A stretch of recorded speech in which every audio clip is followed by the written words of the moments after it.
where she was at. Was her youngest son over there with her? You know, I don't know.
Listen, we want to welcome everybody to the Ninth Street Missionary Baptist Church Message Monday. We are live right now with Message Monday on today, and we want to welcome everybody to Message Monday. I think we got a nice topic that is going to be quite interesting on tonight, and we simply want to welcome you once again. Hey, our mission is saving the lost at any cost, and I just think Message Monday gives us that platform to save folks right where they are. We ain't looking down on nobody.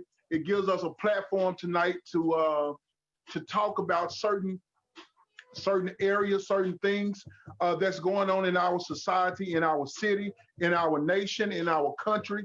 And we get to bring on different folks tonight to talk about those different aspects and some things that's going on within our city, some events that's taking place.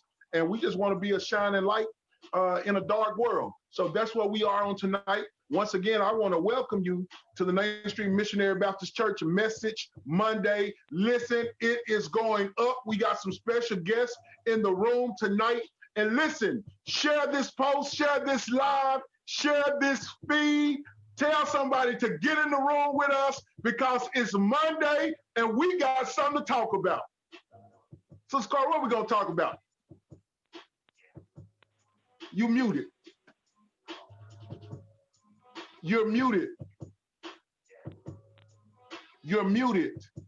Oh, I'm sorry. I had a whole thing going on too. Listen, tonight we're talking about stepping up, speaking out, and bridging the gap. You guys already know what's been going on in recent events, and we have several people who have been stepping up and starting different protests, or they've been doing their own lives, and you see people on the news. So tonight we're going to be highlighting some things that's going on in Fort Smith this weekend coming up, and how they're going to be trying to bridge the gap by stepping out and speaking up.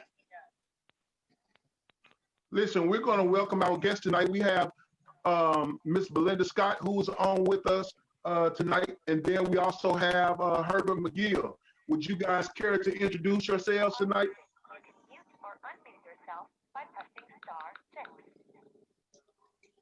Hello, my name is Belinda, and I am the Assistant Director at Comprehensive Juvenile Services, and I'm also the Racial Ethnic Disparities Coordinator for Sebastian County with the Sebastian County Juvenile Justice Prevention Coalition. That's a mouthful, but that's who I am, and that's what I do. I've worked at Comprehensive Juvenile Services for 25 years, and we felt the need to reach out to the youth in our community due to everything that's going on, the injustice that our youth in our communities are facing. So That's me. Okay. Mr. Good McGee. afternoon. Good afternoon. My name is Herbert McGill. I'm a Fort Smith activist. I'm with Elizabeth McGill Drop-In Center. I'm also event coordinator for the event coming up this Saturday in Fort Smith, Arkansas, and I'm excited to be part of this whole ordeal as far as trying to find out what we can do to make things a very positive environment for all of us. Cool. Well, we welcome both y'all to our Message Monday. Listen, this is going to be very impactful, very helpful for all of us, not only just for Fort Smith, but also for our country. Listen, what we have tonight going on, Ms. Scott and Mr. McGill, in a group of other individuals have the mayor of the city, Mr. McGill, has been working very, very hard and diligently working to achieve a big event that is to take place here on this coming up Saturday at 6:30 to 9:30, Bridging the Gap.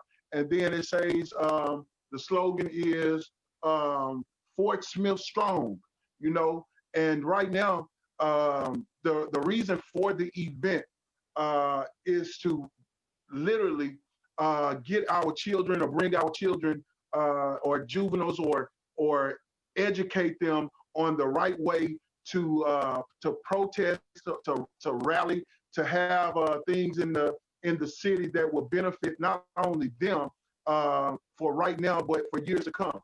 Would you guys just like to come in right now and just begin? Let's talk about the event.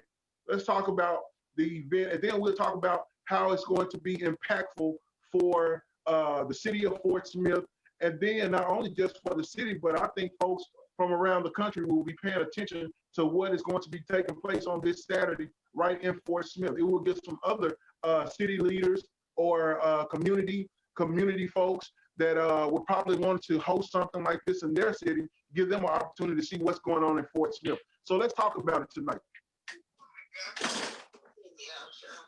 Oh, well, first of all, what we're doing is it's not really a protest; it's a unity rally. What we're trying to do is unite the city of Fort Smith. If anybody who's from Fort Smith is here listening tonight, they already know that Fort Smith is a pretty unique place. We don't have as much. We don't have as many issues as a lot of bigger cities. Our issues are more subtle, but we still are trying to unite and let people understand that we're all one, and it takes everyone in order to fight injustice. It takes everybody to fight racism. It takes everybody to fight all of the issues that we are dealing with today. And so what we've done is we've created a schedule of events that we figure would bring everybody together. We have it's going to be a family-friendly event. You'll be able to bring people of all ages out and to come out and enjoy some of the entertainment. We will have our first minority mayor, George McGill. He will be speaking. Our chief baker, he will also be speaking. We have our very own Jerry Jennings, which is Pastor Jennings. He is the president of the NAACP Sebastian County local chapter. Right. And so with these conversations that we'll be having, hopefully we'll be able to empower some people and let them understand that we are wanting everybody's cooperation in creating this vision of unity amongst everybody. I like what you just said. Creating unity. So many times, or even right now, let's just talk about the now. Is that we are a country that's somewhat divided, and I think what this event is going to do, not just for the city of Fort Smith, but for others, is bring back that unity, and they can actually see, the community can actually see that there are folks out there that truly care about the community and want it to be better. And what better way than to host an event on a Saturday evening, 6:30, and invite all friends and family out, make it fun and festive, but at the same time having great community leaders to speak and spearhead what needs to be and state what needs to take place as a form of unity within our community. What can you say about a mayor that takes part in an event like this to unify not just, I would say, people of all races, colors, creeds will be a part of this. There will be no separation. And so when you're talking about no separation, that's unity in itself. So what can we say to the people tonight to encourage them to come out and bring their families? How will they benefit from this event? How is the city going to this event?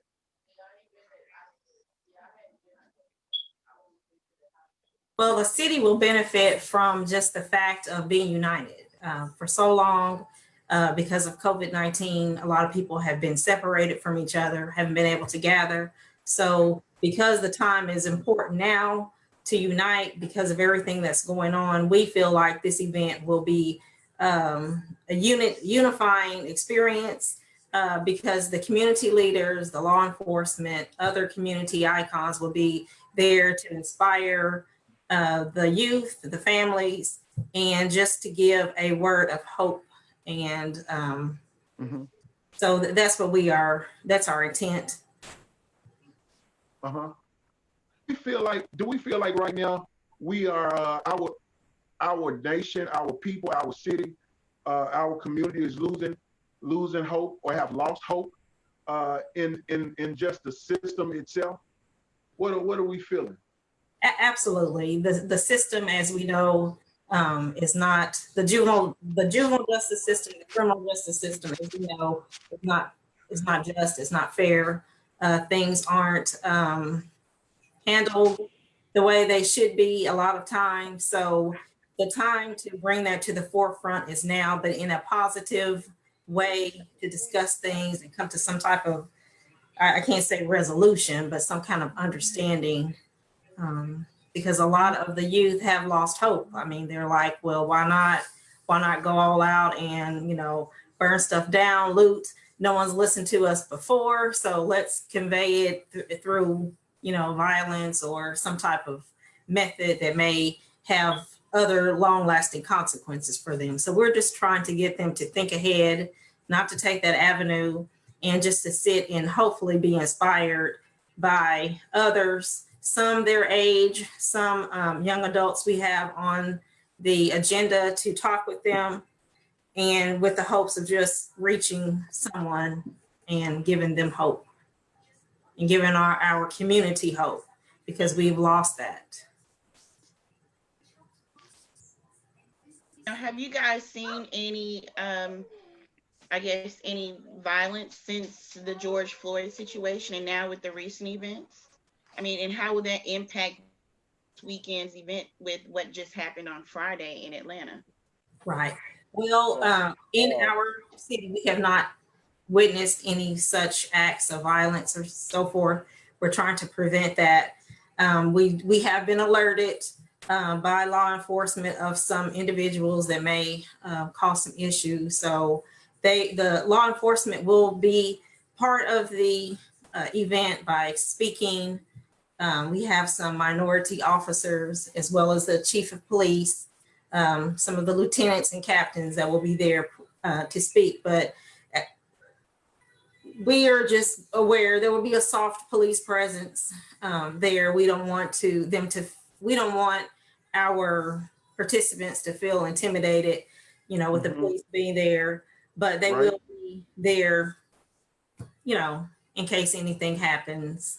But not only just for that, but also just to inspire. We're going to have a motorcycle police presence there. A lot of youth, like the motorcycle police. So we're going to have them there on site and available to, you know, kids like that type of thing. Mm-hmm.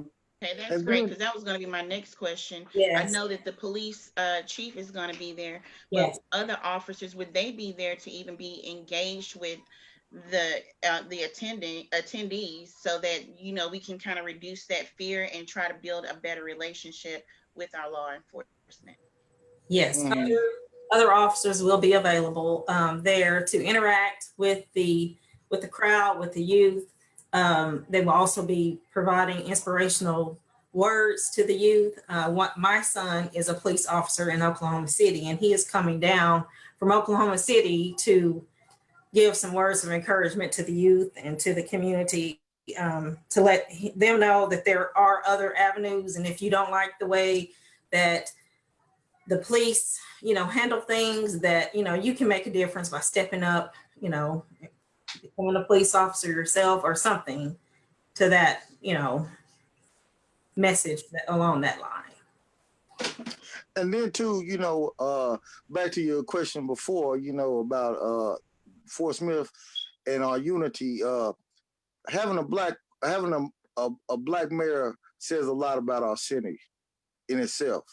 You know, that's why when I spoke at first, I talked about the uniqueness of Fort Smith. And I believe that by us having a minority mayor in itself is a sign of visual leadership, you know, because we need that visual leadership to let the world know that we are diversified. You know, it takes a lot for individuals to actually vote in a mayor. You know, he wasn't handpicked, he was voted in by the people. And Right. I believe that he has done a great job for, as you know, letting people know how diverse it is, getting Mhm. everybody comfortable with each other, because you know, any kind of fight, you need a referee, because Yeah. nobody's going to agree on everything. And so I think he has been a great referee. You know, you don't see him take a lot of sides. You know, he stands on the side of right, and you know that makes a difference. You know, you see a lot of things happening where people end up taking sides.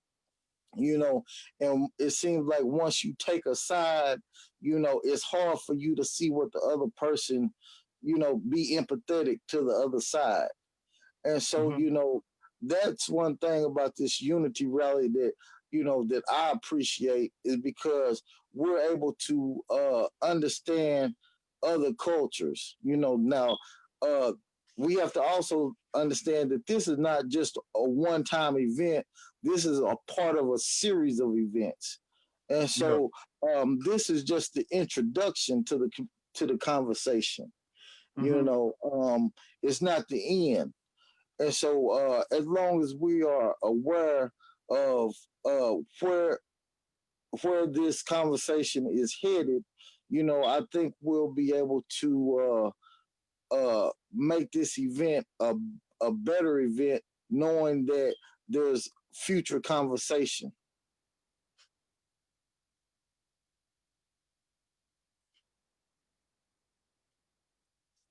I think we We start. lose everyone.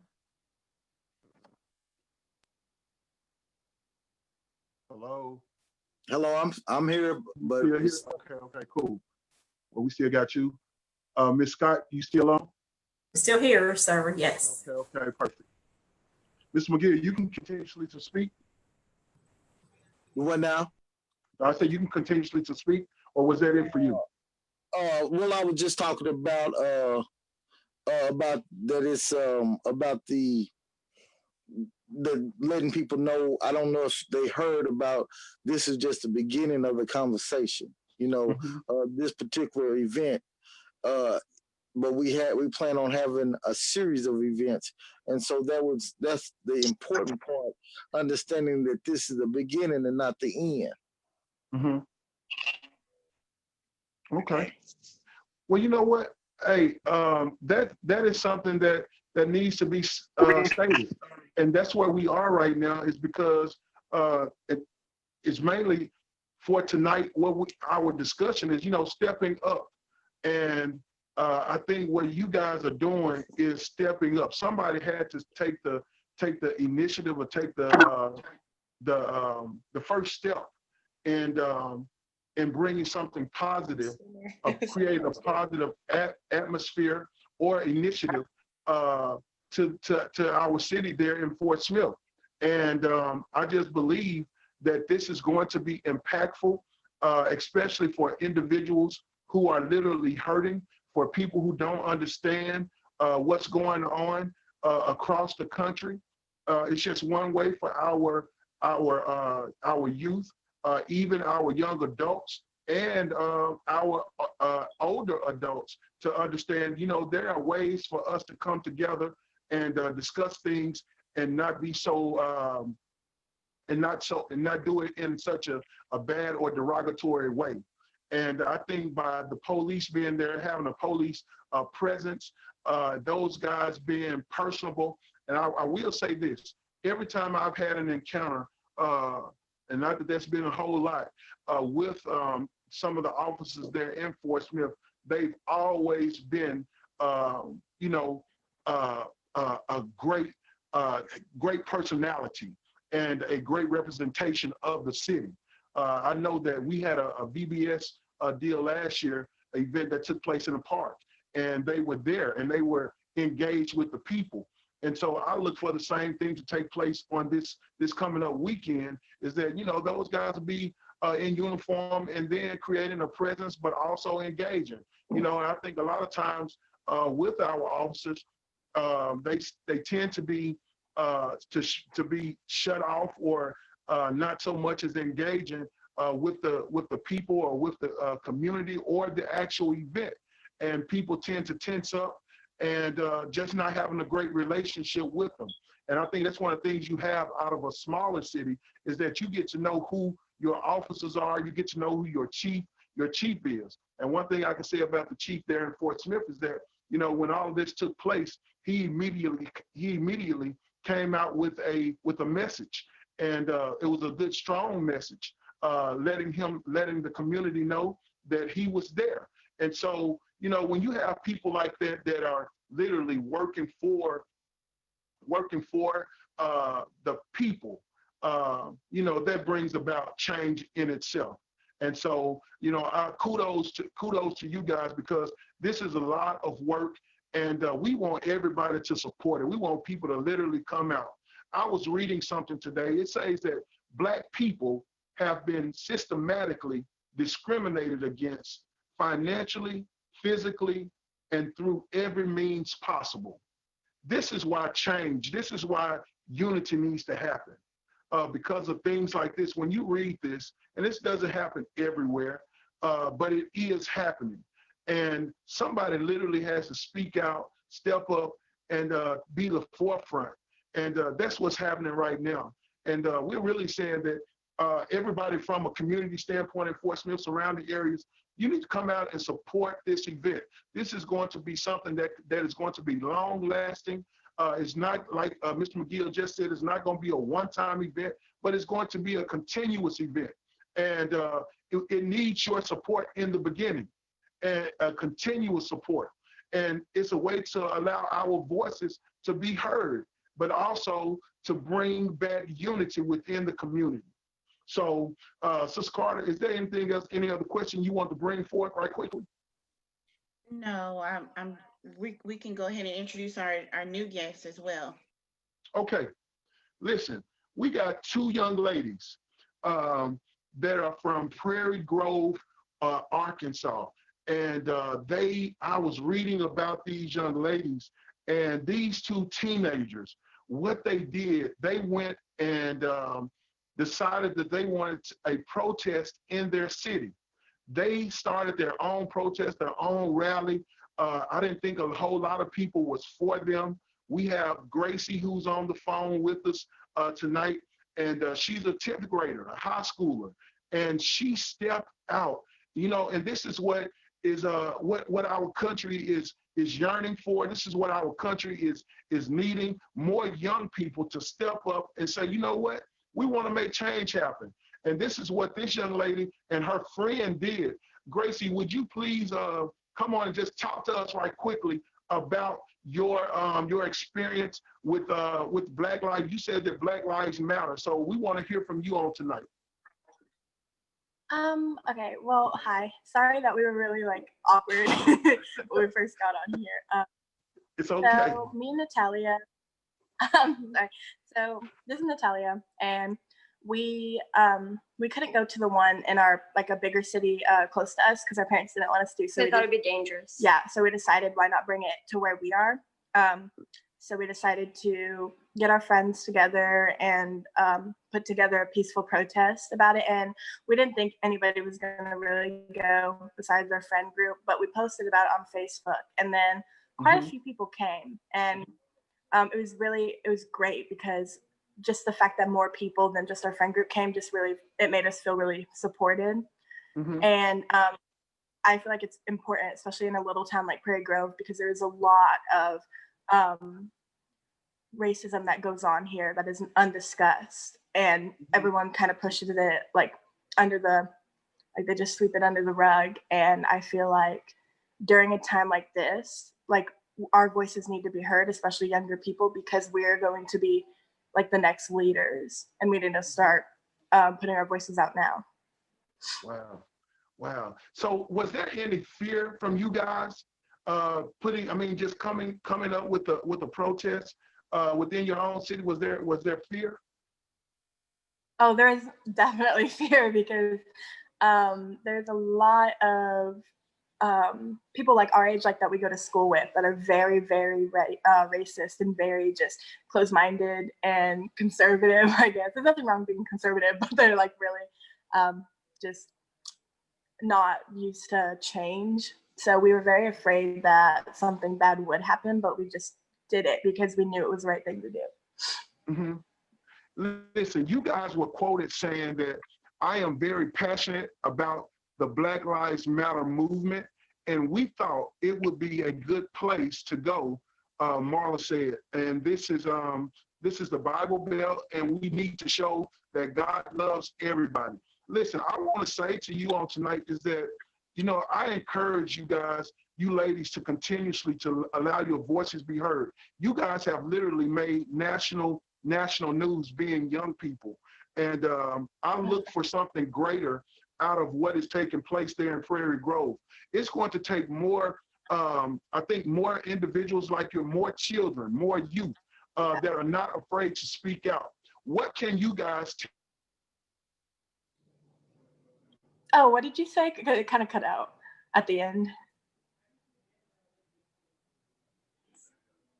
It's not, is it like frozen? Oh, it's frozen. Yeah, I think he's frozen for a moment, but I'm going to chime in for a little bit because I want to tell you guys that I really commend you on what you're doing, your bravery and being fearless as young individuals, because what I was reading an article today and watching CNN, of course, and one of the things that I noticed and that they brought up is that when we had civil rights movements back in the 60s, MLK didn't have young people marching with him. He didn't have any of that. He had no youth.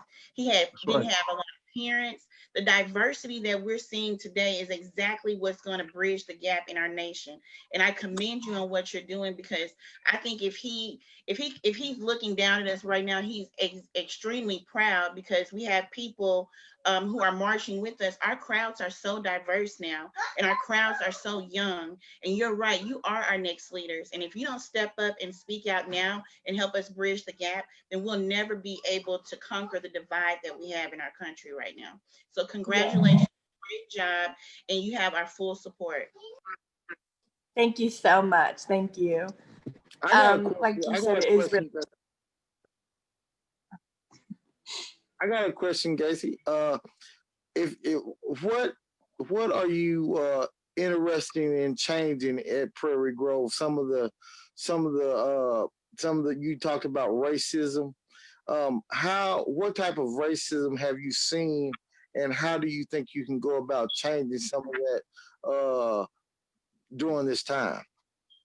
Well, the racism I've seen, it hasn't been within like our town, like the adults in our town, because they're very loving and supporting. It's been within my own school and our community. We both can attest to this because in our high school, we just have very closed-minded people that I guess. And a lot of like the high school boys, I think it's really funny just say the N-word hard R all the time. Yeah, and they think it's funny to call people racial slurs and stuff, and they're not educated. But in a day and age like this, we can educate ourselves. Like we have phones right now. Like I'm using my phone right now. We have phones. We can educate ourselves on situations like this.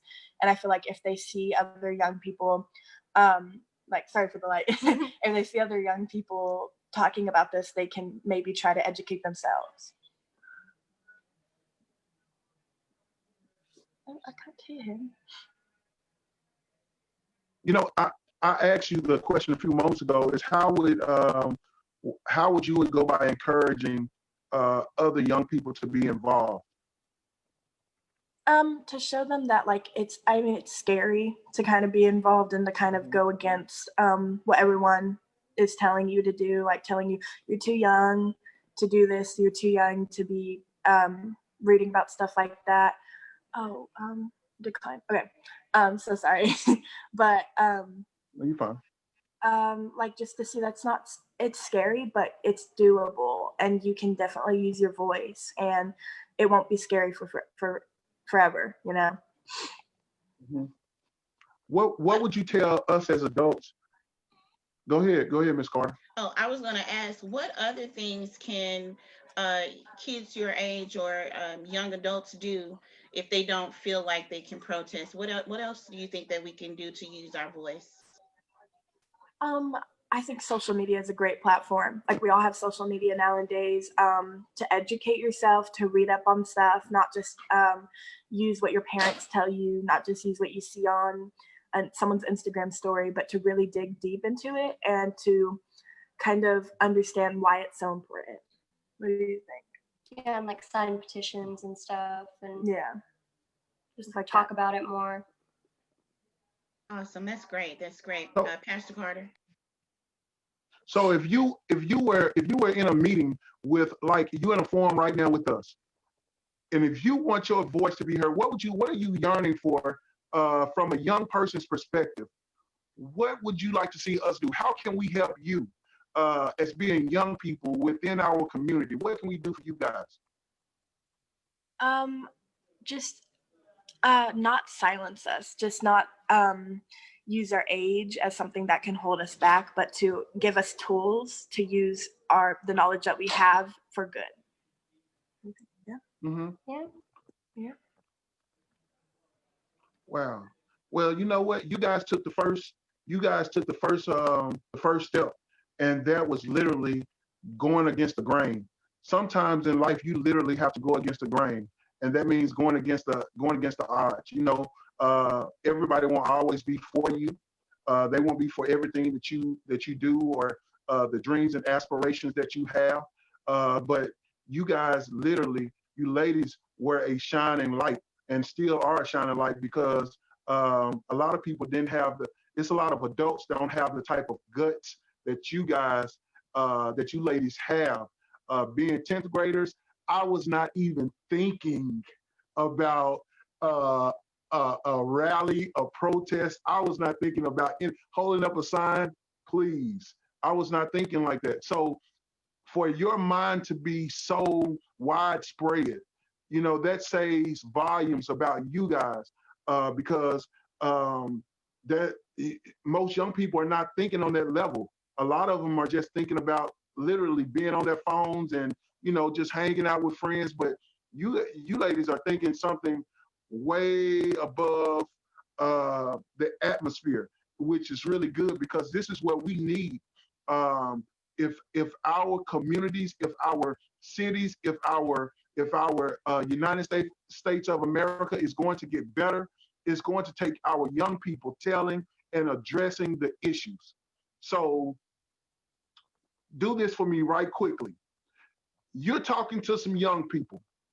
I need you to tell young people right now, right where they are, what they can do to make their city, make their home, make the place where they stay a better place? Okay. I would say I'm only 15 and I decided to just use my voice and to express myself, and I didn't let adults or the society hold me back. And I would say, listen, like, the only opinion that matters, or not the only opinion that matters, but like, you don't need to listen to any like other people telling you, oh, don't speak up, or you're too young. Like, do it. Like, And if you have can a do voice, it. there's no point in just being quiet. Because if you have a way to use it, then you might as well. Because what's holding you back? Yeah. Like, Mhm. I promise you, it's You're- hard at first, but like, you can do it. Yeah. And if you didn't do anything, looking ahead, like your kids like ask you like, hey, like what did you do? Like you're gonna be like, oh, like I just sat and watched. Yeah. Yeah. Wow.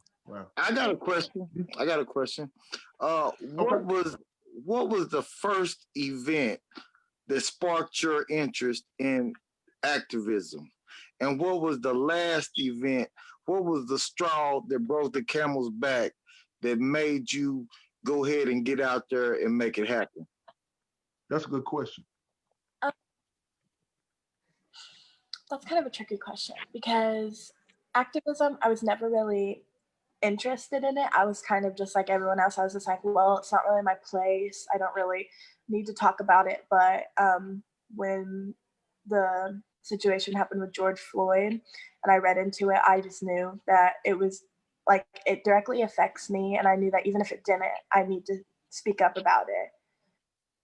What about you, Natalia? Well, like last school year, I went to like this school in Rogers, and a lot of the kids there, they were just like very just like judgmental to the people and like didn't treat everyone the same. And I was just like, it just really like upset me and like angered me.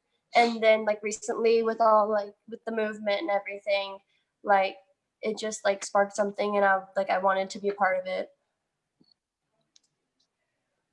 I have Because a everyone question for you, and you can share only if you feel comfortable. But how do your parents feel about what you're doing? Well, I'm sorry. Let me adjust myself. I'm sorry. Oh wait, never mind. Because my face so shows. Okay, sorry. My mother is white, and I don't live with my father, so she is. I don't want to say that she's like negative towards it, but she definitely doesn't have the same views as me, and she definitely she doesn't see the movement and she doesn't see it for what it is. But as in terms of like me starting protests and stuff, she thinks she's really proud of me. She's proud of me for standing up for something that I believe in. So we don't agree on the same things, but she's proud that I'm doing something about something I believe in. And my mom's very supportive of it. She's glad that I'm standing up for what I believe in, like what's right. And my dad, he's proud of me for doing what I believe in, but he's kind of like he's a no lives matter guys and everyone's expendable, so he really doesn't care, unfortunately. Yeah. But Have they ever expressed any fear of you doing it, that maybe you get any backlash or any potential threats for doing what you're doing? Did they express any of that? Yeah, my mom, she didn't really think that I would get backlash from anybody in particular, but she definitely feared that something bad would happen to me in our town. yeah, my mom was afraid I'd get hurt as well, but she went ahead and let me go anyways. Now, I'm not from that area, so I'm not very familiar with it, but we did have a question in the comments, and we wanted to know, are there any African Americans in Pearl? Do you go to school with any of them? Well, I can count for you how many there is. There's me, Troy, Eric. There's four of us that go to school there, and I'm mixed. There's only one full. Is that Patrick? Black. That's Patrick. Yeah. Everyone else is mixed. There's 4 people. And are they participating in the movement with you? No, They think it's stupid. Or they are very Well, Patrick's supportive of it. he's supportive of it, That's but working with him. they're not very supportive of doing it here because they're very afraid of what their friends will think. Because I've talked to one of my friends who is a person of color, and he's just very afraid of the backlash. Okay. That was Guys are going to be pretty, you guys are some really brave girls. Again, I commend Thank you on you. what you're doing and for speaking up. Again, even at the tender age of 15, like Pastor Carter mentioned, when we were that age, we never even thought about it. I think we were just talking about going to the school dance, but we didn't think anything about protesting. But we didn't have these type of issues at that time too. They were kind of under the rug. They weren't in our face and on the surface as much as they are now. Yeah. So great job, girls. Thank you so much. How do you guys feel about challenging leadership? Because that's something that's real big. Is like you said, you're 15 years old, and we're taught in every stage to respect our leadership. How do you feel about going or challenging the people that are in leadership roles? Because during the George Floyd incident, there were several people that were at the incident that they felt powerless, because they sat there and watched the man die, and at no point did they attempt to challenge law enforcement. Now, by no means am I asking you to challenge law enforcement, but I was just wanted to know your thoughts on challenging leadership. Well, it might be seen as like, oh, hi, Weston. I'm sorry. No way. Sorry. So sorry. It could be seen as disrespectful, but I think I understand that we're like just kids, but I think it's really important to challenge leadership, because just because you're over the age of 18 doesn't mean you have the right morals, and it doesn't mean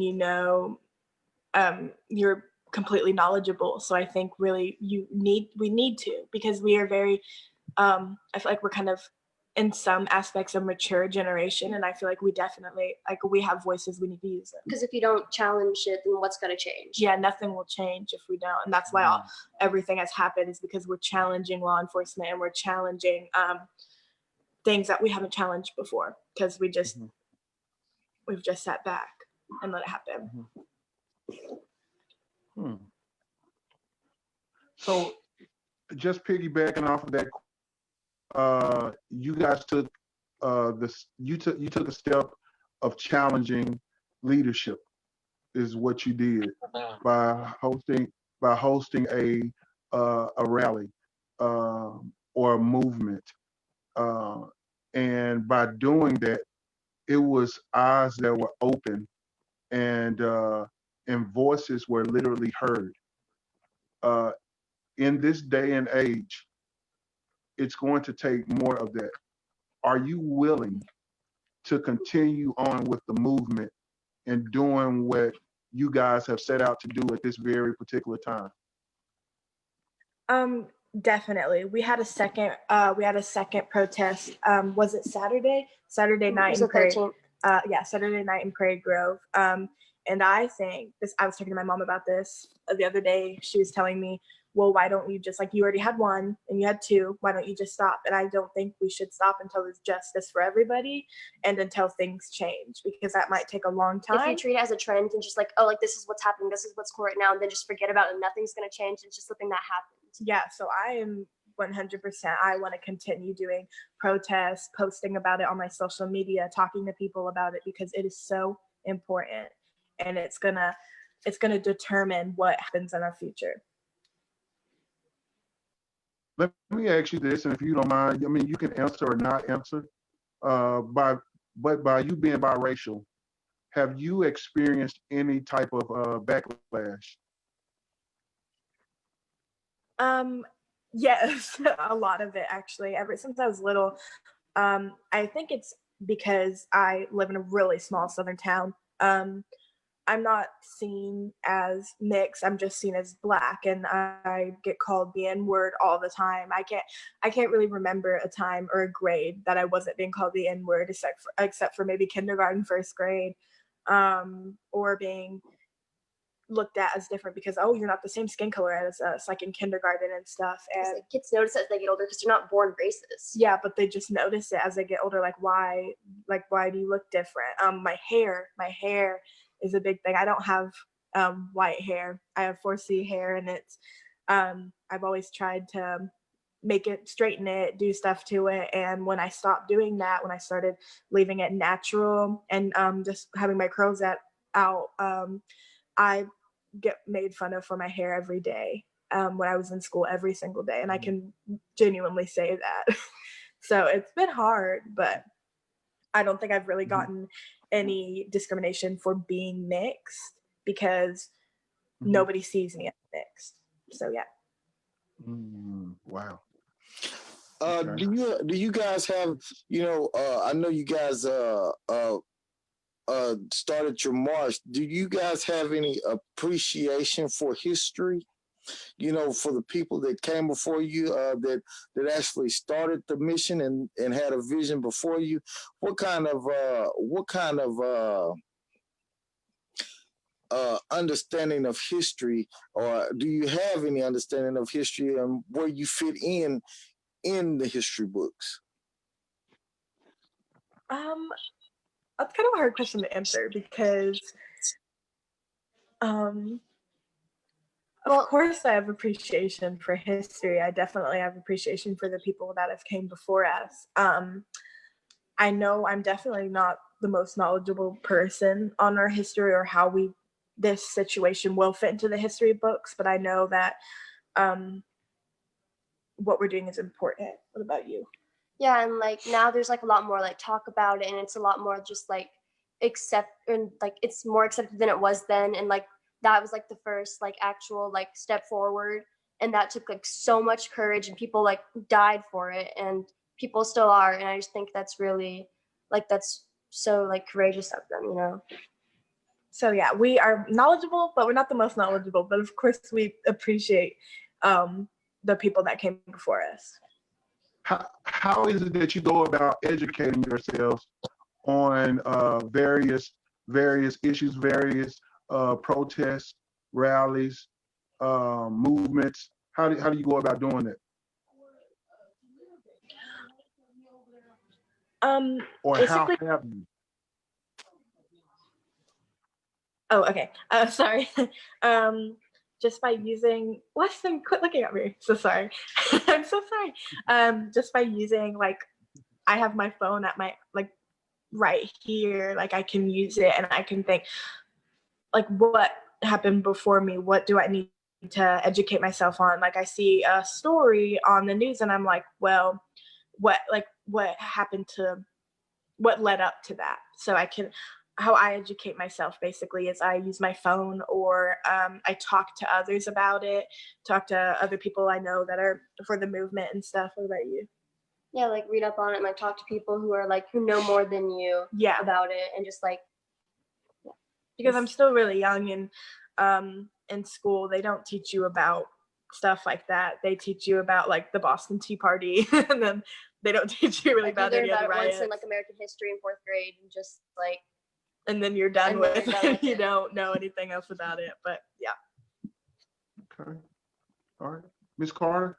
Hey, I just wanted to share a couple of the comments that we're having on our live feed for you guys tonight. Everyone's saying these are some tough young ladies. They are so proud of you guys for being so brave and stepping out and doing something. 15 years old without your parents here is very commendable. You guys are conducting yourselves so professional on this call tonight. But we did have one question though. So when you guys are putting together these rallies, these protests, do you guys have any type of security there for protection, or are the police involved with you guys? Yes, they are.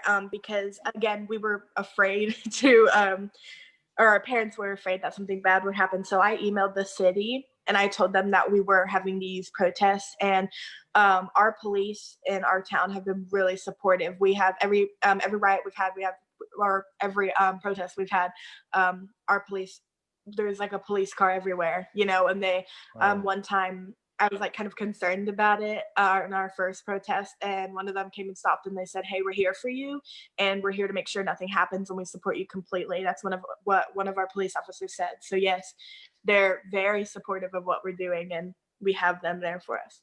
So, Wow. That's Awesome good. job. You guys are doing things some adults forget to do when they're trying to put together just a little bitty event. So awesome job. You guys are doing a great job. Hey, that's where it Thank you. starts. Ground zero. Mr. McGill, Ms. Scott, do you guys have any final words as we prepare to get ready to close off? Don't leave just yet, Gracie. Stay right there. Any final remarks? Any invites? I would like to commend the young ladies as well. They are, you young ladies are an example for the youth. And I hope that you continue to use the platform to speak up and speak out and to bridge the gap. So thank you both for what you're doing and Thank you. continue to do so. You're very brave. Thank you. You're welcome. Amen. Wow. I would like to commend you also for your braveness, because what's so inspiring to me is that this movement is happening at every corner of the globe.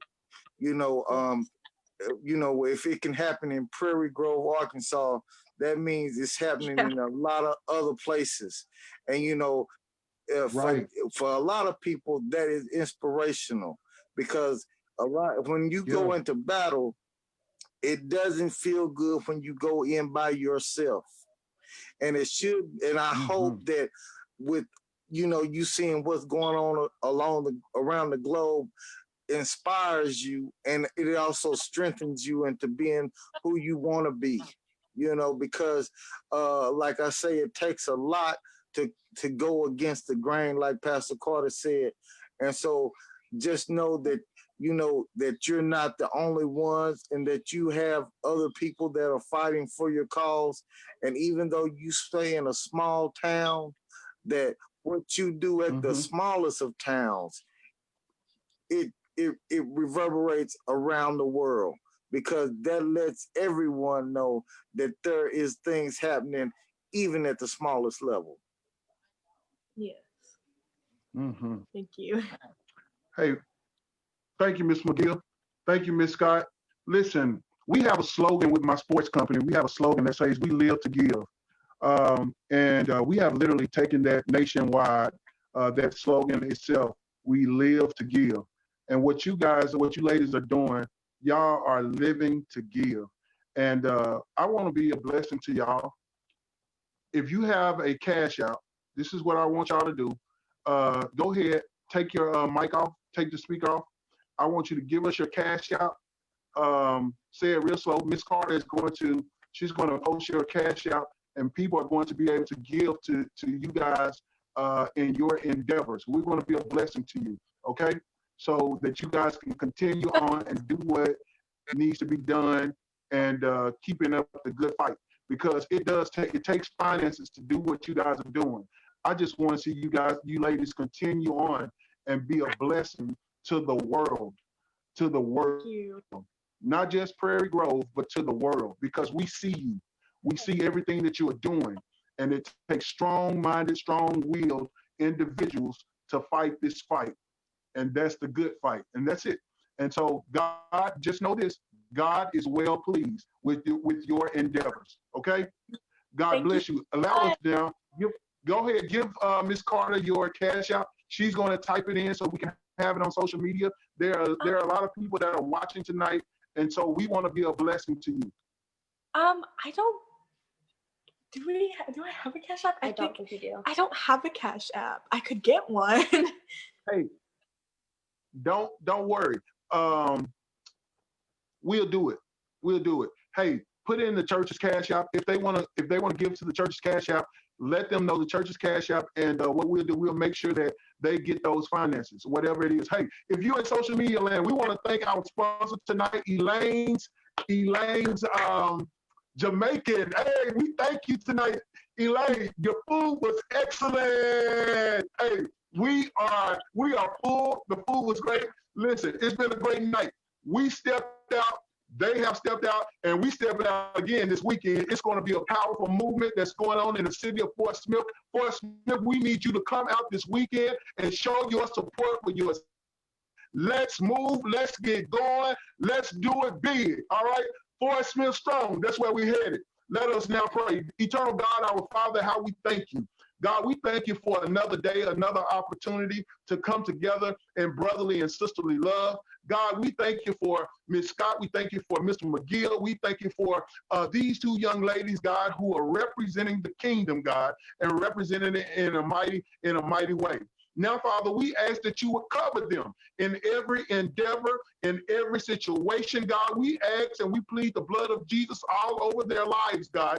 God, we ask that you grant them mercy. God, we ask that you grant them grace, God, in every endeavor, God. Now, bless the event for this weekend. God, we ask that it be a safe event. We ask that it be an exciting event, but also, God, we ask that it be a nurturing event, God, for our city and our community. Now, Father, if there's anything that we have done, God, that is inappropriate in thine own sight, we ask that you would please forgive us of all sins, knowingly and unknowingly. It is in Jesus' name we pray. And we all said together, amen. Listen, ladies, I'm going to give y'all my cell phone number, and we will make sure y'all get what you need, okay? All right. Hey, God bless you, and know that we love you at 9th Street. Have a good night, everybody. See you later, social media. Bye.